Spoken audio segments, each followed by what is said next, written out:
अस्सलाम वालेकुम to all.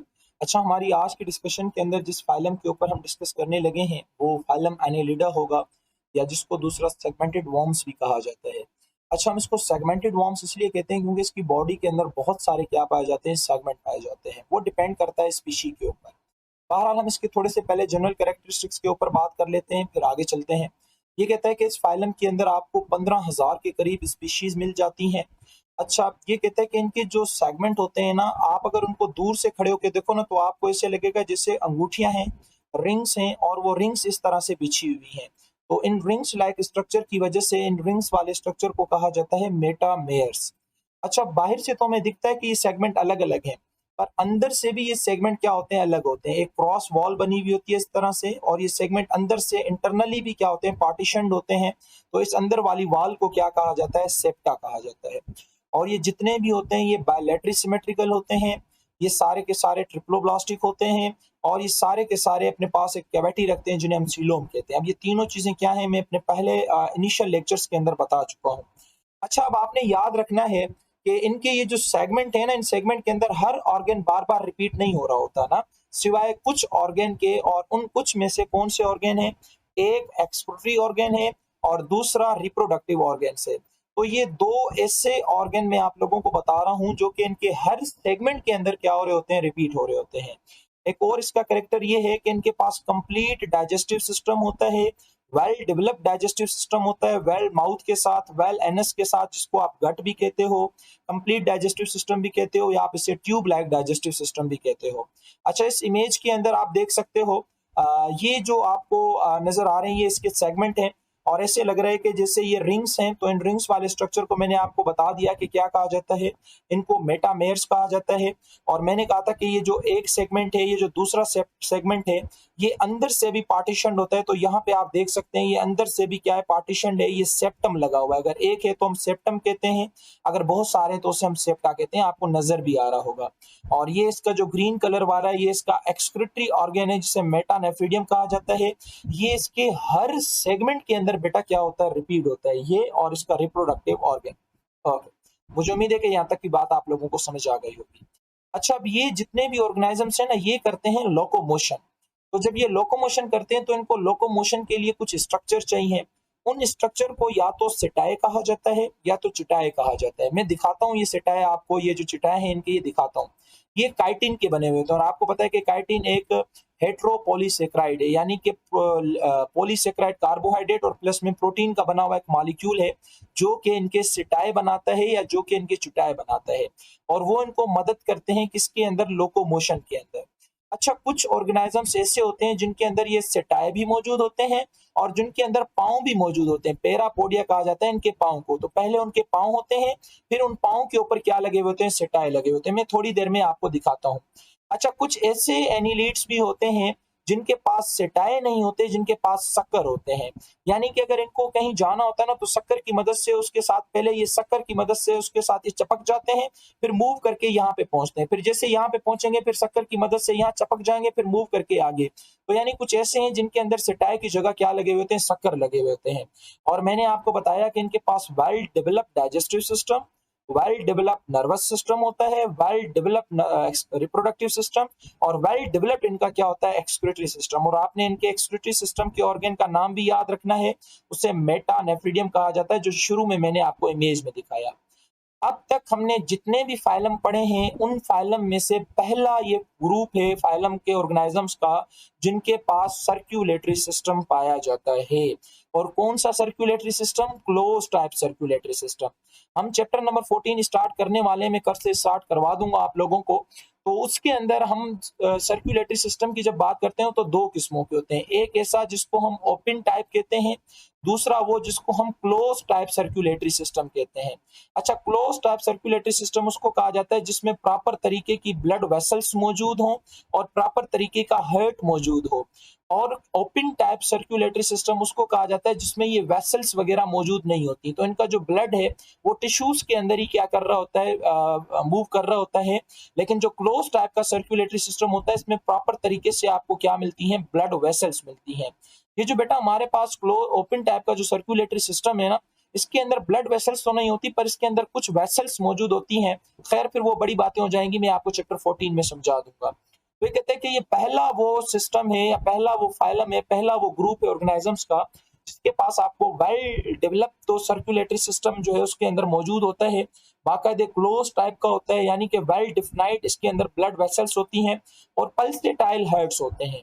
अच्छा, पल्सेटाइल हेड्स आप समझते हो, इनकी जो ब्लड वेसल्स होती है ना, देखो ये ब्लड वेसल है और ब्लड वेसल। अब यहाँ पे आगे जाके इसके ब्लड वेसल्स की एक छोटी सी क्या होती है, यहाँ पे स्वेलिंग होती है और इस स्वेलिंग की वजह से इस ब्लड वेसल्स के अंदर एक प्रेशर क्रिएट होता है। तो इस वजह से ये जो हार्ट होता है ना, इस टाइप के हार्ट, ब्लड हार्ट का काम क्या होता है, ब्लड को पंप करना, बस इसका सिर्फ ये एक ही काम होता है। तो यहाँ पे ये जो पल्स, ये जो ब्लड वेसल है ना, ये काम कर रही है एज अ हार्ट। तो ये थोड़ी सी यहाँ पे सूजी हुई है और यहाँ पे जैसे प्रेशर आएगा तो जैसे ये कॉन्ट्रैक्ट होगी तो आगे प्रेशर से ब्लड आगे फ्लो करेगा। तो ऐसे हार्ट को क्या कहा जाता है, पल्सेटाइल हार्ट्स कहा जाता है। और इनका जो ब्लड होता है ना वो रेड कलर का होता है, क्योंकि इनके ब्लड के अंदर क्या मौजूद होती है, हीमोग्लोबिन। आपको पता है ये रेस्पिरेटरी पिगमेंट प्रोटीन है जो कि ऑक्सीजन की ट्रांसपोर्टेशन भी करवाती है और हमारे ब्लड को रेड कलर भी देती है। चैप्टर नंबर 13 के अंदर मैं इसकी डिटेल आप लोगों के साथ डिस्कस ऑलरेडी कर चुका हूँ। अच्छा देखो, ये हमारे पास एक एनिलीड है, नेरीज है। इसके अंदर सबसे पहले तो आपको पेरापोडिया नजर आ रहे होंगे। ये वाले जो अंदर वाले जो स्ट्रक्चर है ना, इसके पेरापोडिया, ये इसके पाँव हैं। और पाँव के बाद ये जो बाहर वाले स्ट्रक्चर आपको नजर आ रहे हैं, ये इसके सिटाए हैं या ये इसके चिटाए हैं। सही है बच्चा, मुझे उम्मीद है कि ये वाली बात आप लोगों को समझ आ गई होगी। अच्छा, अब अगर हम इसके मोड ऑफ एग्जिस्टेंस की बात करें या न्यूट्रिशन की बात करें, तो कहता है कि ये मोस्टली जमीन के अंदर रहते हैं जो मॉइस्ट सॉइल होती है, फ्रेश वाटर के अंदर भी रहते हैं, समंदर के अंदर भी ये रहते हैं। और अगर हम इनकी न्यूट्रिशन की बात करें तो मोस्टली ये जो है प्रीडेटर्स भी होते हैं और कुछ एक्वाटिक फिल्टर फीडर्स भी होते हैं। यानी कि एक्वाटिक फिल्टर फीडर से क्या मुराद है, जो फूड होगा वो पानी के साथ मिक्स होगा, फूड को ये खा लेंगे, पानी को ये फिल्टर करके बाहर निकाल देते हैं। अच्छा, कुछ हमारे पास एक्टोपैरासाइट होते हैं जो स्किन के ऊपर अपना काम करते हैं, अपनी न्यूट्रिशन लेते हैं, जैसे हमारे पास लीचीज हो गई, मैं दिखाता हूँ। या कुछ हमारे पास डेट्रीवर्स होते हैं जो कि छोटे छोटे से ऑर्गेनिक डेब्रिस के ऊपर, जो डेड ऑर्गेनिक, जब कोई ऑर्गेनिज्म बेटा मर जाता है ना तो इसको डिकम्पोज किया जाता है, तो इसकी बॉडी से कुछ छोटे छोटे डेड ऑर्गेनिक मटेरियल निकलते हैं, पार्टिकल निकलते हैं। तो इनको खाने के लिए जब अर्थवार्म आता है इन छोटे छोटे डेब्रिस को, तो उनको डेट्रीवर्स कहा जाता है। तो ये जो आपका अर्थवार्म है जो कि सेगमेंटेड वार्म है, ये आपका डेट्रीवर्स कहलाता है। वैसे मैं चैप्टर नंबर 12 के अंदर इनके बारे में बता चुका हूँ कि detritivores, aquatic filter, filter feeder, fluid feeder ये क्या होते हैं। मैं ये सारी चीजें आप लोगों के साथ शेयर कर चुका हूँ। खैर, ये कहता है कि on the basis of the number and types of setae, हमारे पास इसकी 3 क्लासेस होती हैं। एक क्लास को हम कहते हैं पॉलीचीट, ये लफ्ज आपको बता रहा है कि इसका क्या मतलब होगा। एक को कहा जाता है ओलिगोचीट और तीसरी को कहा जाता है हीरोनीडिया। ये थोड़ी सी इसकी अलग सी क्लास है। अच्छा, पॉलीचीट वो होगी जिसके अंदर बहुत सारे सेटाई होंगे, ओलिगोचीट वो होगी जिसके अंदर थोड़े से सेटाई होंगे। बाकी ये हमारे पास टोटली डिफरेंट क्लास होती है, हम इसको डिटेल में चल के पढ़ते हैं। तो सबसे पहले स्टार्ट करते हैं पॉलीशीट को, इसके कुछ कैरेक्टरिस्टिक्स देखते हैं। ये कहता है कि ये जो मोस्टली हैं ये मोस्टली मेरीन होते हैं। इनके पास पेरापोडिया होते हैं, यानी पाँव भी होते हैं और पाँव के ऊपर कुछ ब्रुश लाइक स्ट्रक्चर लगे होते हैं जिन्हें हम सेटाई कहते हैं। यानी पेरापोडिया भी रखते हैं, सेटाई भी रखते हैं, आप लोग खुद यहाँ पे देख सकते हो। इनके जो सेक्सेस होते हैं वो सेपरेट होते हैं, तो ये हेट्रोफ्रोडाइट होते हैं। इनके सेक्सेस साथ नहीं होते, ये हर्माफ्रोडाइट नहीं होते। मेल का सेक्स ऑर्गन अलग होगा, फीमेल का सेक्स ऑर्गन अलग होगा। यानी कि मेल फीमेल दोनों के साथ नहीं होते, अगर साथ होते तो हम इन्हें हर्माफ्रोडाइट कहते हैं। अच्छा, इनका एक लार्वा भी होता है जिनको हम टोकोफोर लार्वा कहते हैं। ये बहुत इंपॉर्टेंट बात है, आपने याद रखनी है। आपसे पूछा जा सकता है कि ट्रोकोफोर लार्वा किसका लार्वा है, तो आप कहेंगे फाइलम एनिलिडा में जो पॉलीचीट क्लास है उसका ये लार्वा है। और इसकी जो बेस्ट एग्जाम्पल है वो नेरीज की है, जो कि आप लोगों की स्क्रीन पे आ रही होगी, ये नेरीज है। सही है बच्चा, ओके। उसके अलावा जो हमारे पास सेकंड क्लास है वो हमारे पास ओलिगोचीट है। और मैंने आपको बताया कि ये मोस्टली जो है हमारे पास ट्रेशल होते हैं और इनके पास पेरापोडिया नहीं होते। इनके पास कुछ अमाउंट के अंदर क्या मौजूद होते हैं, सेटाए। और इसकी जो सबसे वेल नोन मिसाल है वो आपके अर्थवर्म की है। आपका जो अर्थवर्म है ना, उसके पास पेरापोडिया नहीं होते, कुछ अमाउंट में क्या मौजूद होते हैं, सेटाए मौजूद होते हैं। अब देखो ये जितने भी होते हैं ये हर्माफ्रोडाइट, पीछे वाले हेट्रोफ्रोडाइट थे, ये हर्माफ्रोडाइट हैं। यानी मेल और फीमेल सेक्स ऑर्गन जो हैं वो इसके एक ऑर्गेनिजम्स के अंदर ही पाए जाते हैं। और मैंने आपको बताया कि इसकी जो वेल नोन मिसाल है वो अर्थवर्म की है, जिसका साइंटिफिक नाम फेरेटीमा है। याद रखें ना रखें कोई फर्क नहीं पड़ता, ये हमारे पास अर्थवर्म है। तो इसके सेगमेंट के अंदर ये आपको छोटे से स्ट्रक्चर नजर आ रहे होंगे। इन छोटे से स्ट्रक्चर को क्या कहा जाता है? सेटाई कहा जाता है। अच्छा, उसके बाद हमारी लास्ट क्लास शुरू हो जाती है जिससे हम हीरोडीनिया कहते हैं, और ये कहता है कि ये मोस्टली हमारे पास फ्रेश वाटर के अंदर रहते हैं। इनके पास ना तो पैरापोडिया होते हैं ना ही सेटाई होते हैं, इनके पास सक्कर्स होते हैं। सक्कर्स की मदद से ये होस्ट के साथ क्या करते हैं? अटैचमेंट करते हैं। ये भी सारे के सारे क्या होते हैं? हर्माफ्रोडाइट, यानी मेल फीमेल दोनों रिप्रोडक्टिव ऑर्गन एक ही ऑर्गेनिजम्स के अंदर मौजूद होंगे। अच्छा, ये मोस्टली क्या होते हैं? एक्टोपैरासाइट्स होते हैं, वर्टिब्रेट्स के ऊपर भी और इनवर्टिब्रेट्स के ऊपर भी। इसकी जो मोस्ट कॉमन मिसाल है वो हीरोडिनेरिया है, या जिसको आम लफ्जों में लीच के नाम से जाना जाता है। अब हम इस लीच को देख लेते हैं। ये है बेटा आप लोगों के पास लीच, और ये एक्टोपैरासाइट है, और ये ह्यूमन बीइंग का क्या करती है? ब्लड सक करती है। तो यहाँ पे आप देख सकते हो ये इतना ब्लड सक करती है कि इतना ब्लड हम इनसे निकाल सकते हैं। अच्छा, इसकी एक बड़ी इंपॉर्टेंस है, मैं थोड़ी देर में आपको समझाता हूँ। ये कहता है कि जो लीच होती है ना, उसके सिलावा के अंदर एक सब्सटेंस पाया जाता है जिसे हीरोडिन कहा जाता है।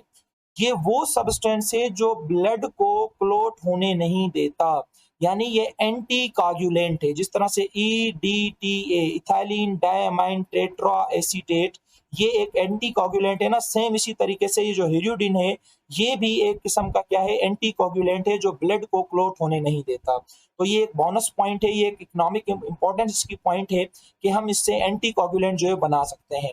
फिर इसके और भी बहुत सारे इंपॉर्टेंस है, वो भी हम डिस्कस करते हैं आगे चल के।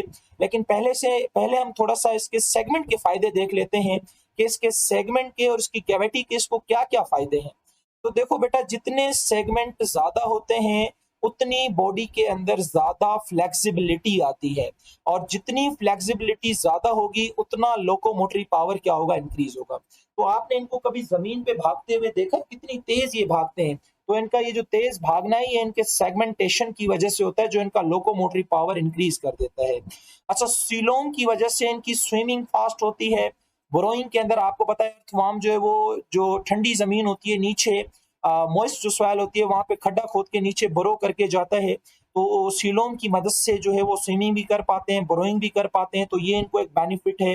अच्छा, सीलोम का एक काम ये भी होता है, अब ये कैविटी है ना, जो भी मेटाबॉलिक वेस्ट होता है वो उसकी कैविटी में डाल देते हैं, फिर कैविटी से इसकी बॉडी से निकाल के बाहर फेंक देते हैं। तो ये भी एक किस्म का एडवांटेज है कि इसकी जो कैविटी है वो एक्सक्रीटरी ऑर्गन वहां पे रखे हुए होते हैं, तो वो मेटाबॉलिक को एज ए स्टोरेज के तौर पे इस्तेमाल कर सकते हैं। अच्छा, उसके अलावा जो स्पर्म एंड ओवम मेच्योर होते हैं, अब ये हर्माफ्रोडाइट होते हैं आपको पता है, तो स्पर्म एंड ओवम की मेचुरेशन के लिए भी ये ज्यादातर किसको इस्तेमाल करते हैं? अपनी बॉडी कैविटी को। तो बेटा इसकी बॉडी कैविटी के बहुत सारे एडवांटेज हैं, और सेगमेंटेशन का एडवांटेज मैंने आपको बता दिया कि इनका लोकोमोटरी पावर क्या होता है? इंक्रीज होता है। आखिर में इसकी थोड़ी सी इंपॉर्टेंस देखते हैं, फिर इस क्लास को हम फाइलम को क्या करते हैं? खत्म करते हैं। अच्छा, ये कहता है कि ये जो अर्थवर्म है ना, इसको फार्मर फ्रेंड कहा जाता है, यानी कि जो किसान जो मजदूर होते हैं ना, ये इनका दोस्त है। क्यों? क्योंकि ये जमीन को नाइट्रोजीनियस कंपाउंड क्या करता है? प्रोवाइड करता है। अब आपने कहा कि ये डाइट्रीवर्स होता है, तो ये छोटे छोटे जब ऑर्गेनिक डेब्रिस होते हैं, जब इनको ये डाइजेस्ट करता है तो कुछ जो न्यूट्रिएंट्स हैं, जो नाइट्रोजीनियस कंपाउंड है, वो जमीन को दे देता है। तो जमीन के अंदर नाइट्रोजन का कंटेंट बढ़ जाता है, जिसकी मदद से ये प्लांट को अच्छे तरीके से ग्रो करवा सकती है। अच्छा, जो चाइना, जापान, जो इंडिया है, वो इसको मेडिसिन के तौर पे इस्तेमाल करता है, क्योंकि अभी आप लोगों ने खुद देखा कि हम इससे हीरोडिन बना सकते हैं, एंटीकोगुलेंट और भी बहुत सारी चीजें बना सकते हैं। अच्छा, कुछ लोग इसको फिश बैट के तौर पे इस्तेमाल करते हैं, जो मछेरे होते हैं, मछलियां पकड़ने के लिए इसको इस्तेमाल किया जाता है। मैं इमेज लाया हूं, आपको दिखाता हूं। इनको लेबोरेटरीज के अंदर इस्तेमाल किया जाता है, इनसे बहुत सारी चीजें बनाई जा सकती हैं।